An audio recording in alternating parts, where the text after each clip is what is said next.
Shocking, gut-wrenching, alarming. A little boy inside a grave, digging out mounds of mud. He sees our cameras and ducks into the grave he has dug for the dead. This one image should make an entire nation hang its head in shame. This is the story of India's child grave diggers.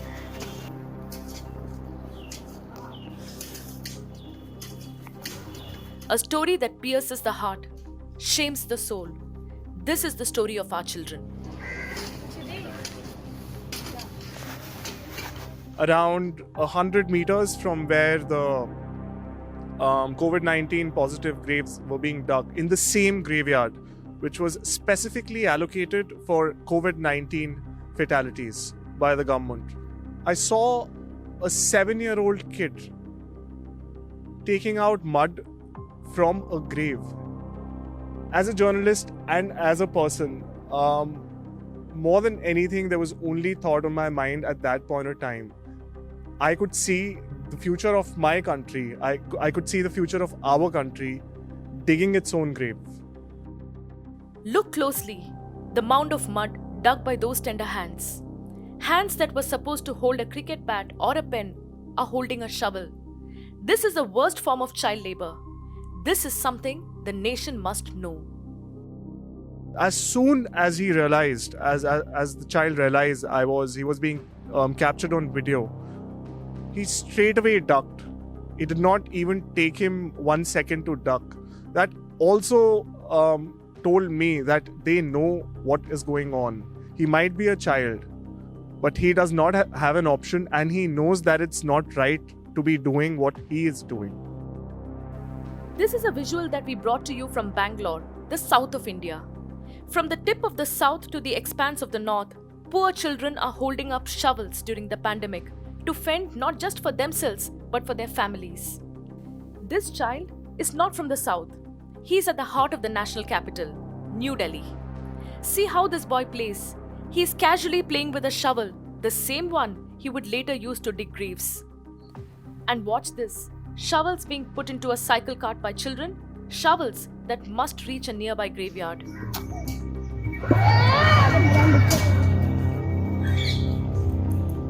And here, at this graveyard, these young boys get ready to dig graves under elderly supervision. Elders who, with hands in pockets, watch the children dig graves. How old do you think this boy would be? They are playing with mud.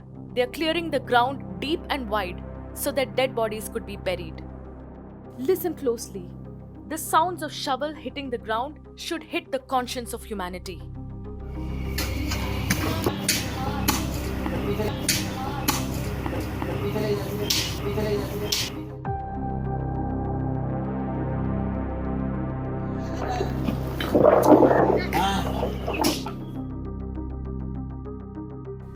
And look at those little hands bearing the weight of tombstones.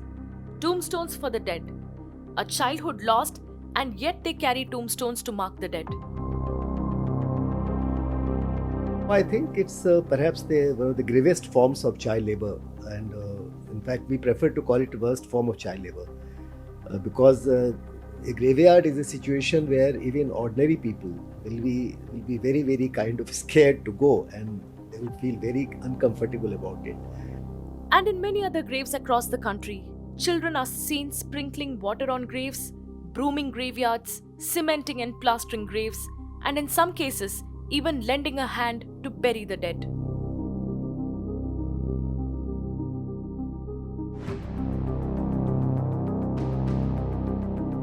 We approached the National Commission for Protection of Child Rights, NCPCR, and the National Human Rights Commission, NHRC, for answers. जो कि criminals इन बच्चों को इस तरीके से use कर रहे हैं, कमीशन इसको इसी तरीके से मानेगा और आपसे दरखास्त कमीशन की यही होगी कि आप जितनी जल्दी हमको ये इन्फॉर्मेशन प्रोवाइड करेंगे, हम इंश्योर करेंगे कि एफआईआर ऐसे लोगों के ऊपर लॉन्च की जा सके और बच्चों को रिहेबिलिटेशन प्लान के लिए भेजा जा सके. It depends upon as to what is the age of the child, because the children are also statutorily or legally entitled to work beyond the age of 14 years.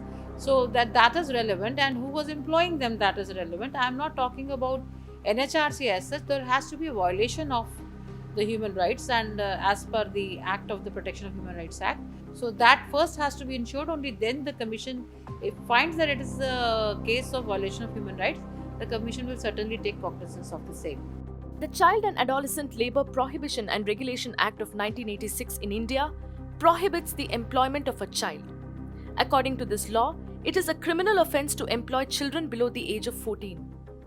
Under the international conventions laid out by the International Labour Organization, this form of labour by children falls in the category of hazardous child labour, that is, any form of labour that is likely to harm the health, safety, or the morals of children. And this, according to the ILO, is the worst form of child labour. Child labour has no excuse. When children are forced to earn at an age when they must go to school and learn, we must ask ourselves, how long will we allow our children to bury their dreams in graveyards they dig for the dead?